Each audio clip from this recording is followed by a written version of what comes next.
Good evening. আমি একটা মিশো থেকে বেড কভার অর্ডার করেছি, তো বেড কভারটা আনবক্সিং করে দেখি কেমন আসছে বেড কভারটা। চলো খুলে দেখি, তোমাদের সাথে শেয়ার করি বেড কভারটা কেমন আসছে দেখে নি ফার্স্টে। চলো ভিডিওটা তোমাদেরকে দেখি কেমন আসছে। ছেলে বলেছে ছেলে খুলবে, তার জন্য আমি ছেলেকে দিয়েছি খোলার জন্য। ওরা ভাই বোন খুলছে, তো দেখছি ও পারছে না, তার জন্য বলছি যে আমি খুলে দিই দেখ।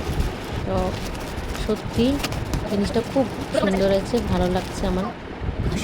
তোমরাও অর্ডার করতে পারো মিশো থেকে, বেশি নেয় নাই, 523 এরকমই, 524 টাকা এরকমই নিয়েছে, বেশি পড়ে। অনেক সুন্দর আছে বেড কভারটা, সত্যি অনেক সুন্দর হয়েছে, সত্যি খুব সুন্দর হয়েছে,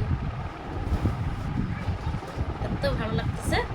দুইটা হলো বালিশের কাভার, এটা বেডশিট, আর দুটা কুশন আসছে। Wow, so happy. চলো টাটা। বেড কভার, এটা বালিশের কভার। আমি ভিডিওটা আবার দেখাই দিচ্ছি, দেখো দুটা কুশন, বেড কভার আর বালিশের কভার খুব সুন্দর আছে, তার জন্য আমি বারে বারে দেখাচ্ছি। চলো টাটা, আবার একটা নতুন একটা ভিডিও দেখার জন্য, বাই বাই।